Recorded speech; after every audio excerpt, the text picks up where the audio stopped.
Bienvenue sur Exploratrice de rêves lucides. Alors pour commencer, si t'es pas déjà abonné à la chaîne, je t'invite à le faire parce que je te poste une vidéo par jour et n'hésite pas à partager ton expérience en commentaire. Ok, donc aujourd'hui je vais trop parler de sortie de corps. Je sais pas si tu te souviens, mais la semaine dernière en fait j'avais pratiqué la méthode Raduga pour faire des sorties de corps. Je m'étais lancé un petit challenge et j'avais rencontré quelques difficultés et du coup là j'y ai repensé.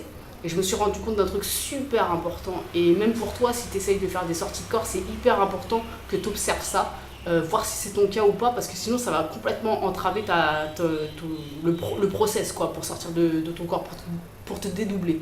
Et en fait, ce qui se passe, c'est qu'à partir du moment où tu as une croyance limitante, et ben, tu vas valider de toute façon cette croyance limitante. C'est-à-dire que si toi tu es persuadé, ta conscience elle est dans ton corps et qu'elle ne peut pas être à l'extérieur, que c'est impossible, même si mentalement en fait tu te dis oui c'est possible, mais si profondément en toi c'est ancré que ça n'est pas possible, et ben ce qui va se passer c'est que tu ne pourras pas sortir de ton corps, parce que pour toi la croyance c'est je ne peux pas sortir de mon corps. Donc ça c'est une première chose.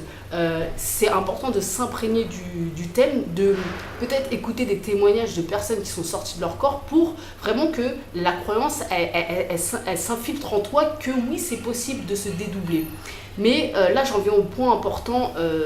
Quand j'y ai repensé, je me suis dit mais en vrai il y a une vraie difficulté, et c'est l'identification au corps. L'identification au corps, c'est-à-dire que si ta croyance profonde, et c'est souvent le cas, c'est ce que je te disais, donc la conscience elle est dans le corps, ce qui va se passer c'est que le jour où tu vas vouloir te dédoubler, bah, tu ne pourras pas sortir de ton corps. Pourquoi? Parce qu'en fait, qui dit ne plus être à l'intérieur de son corps, dit mourir, puisque tu es identifié à ton corps, puisque pour toi, ton corps c'est toi.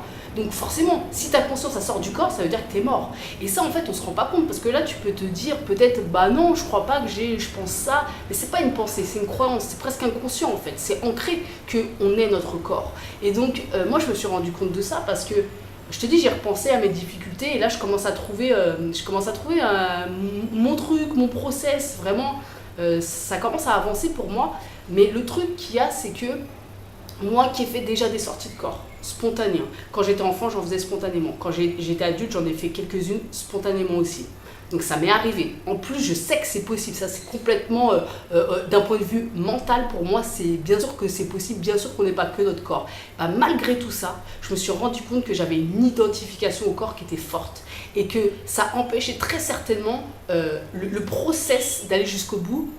Quand je le provoque, parce que quand c'est spontané, mais moi qui cherche à le provoquer, ben ce qui se passe c'est que je me heurte, même si c'est inconscient, mais je me heurte à une croyance qui est non, t'es ton corps, si tu te barres de ton corps, qui c'est qui est dans ton corps du coup? Bah tu vas crever, tu vois ou pas le délire? Donc du coup, c'est important que tu observes tes croyances, déjà dans un premier temps, est-ce que tu crois que c'est possible?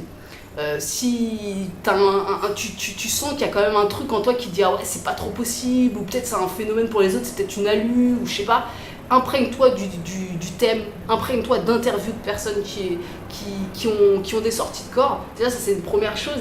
Et la deuxième des choses à vraiment observer, c'est subtil. Est-ce que tu t'identifies à ton corps? Et je te le redis, même moi qui, depuis que je suis petite, quand j'étais petite, je me souviens, je lisais plein de BD spirituels sur tout un tas de thèmes, et je croyais à donf à la réincarnation. Et malgré cette croyance dès l'enfance, plus des sorties de corps, malgré ça, je me sens identifiée à mon corps. Et je sens que si ma conscience part de mon corps, ça me fait peur en fait. Ça me fait peur, qu'est-ce qui va advenir de mon corps? Et donc du coup, là, je suis en train de travailler sur cette croyance, la désidentification du corps, vraiment. Alors je me dis, si une personne en face cherche à faire des sorties de corps et qu'elle en a jamais faites, et qu'à la limite elle n'est pas familière avec certaines notions spirituelles, mais attends, tu fais comment pour sortir de ton corps? Alors ça veut pas dire qu'il y a des personnes qui arrivent très bien à se dédoubler et à déplacer leur conscience, et pour autant il n'y a aucune croyance derrière de quoi que ce soit, enfin ça se pose pas la question. Mais en tout cas, si tu es dans mon cas, ça peut entraver le processus, c'est ça que je veux te faire passer comme message. Donc voilà, est-ce que, observe ça, est-ce que tu es très identifié à ton corps? Est-ce que ça te fait peur de sortir de ton corps? Et si oui, commence à vraiment travailler sur cette croyance-là finalement, parce que je pense que c'est une vraie clé pour la sortie de corps. Voilà, toi n'hésite pas à partager ton expérience en commentaire comme je te disais, et puis on se retrouve demain pour une nouvelle vidéo. Ciao!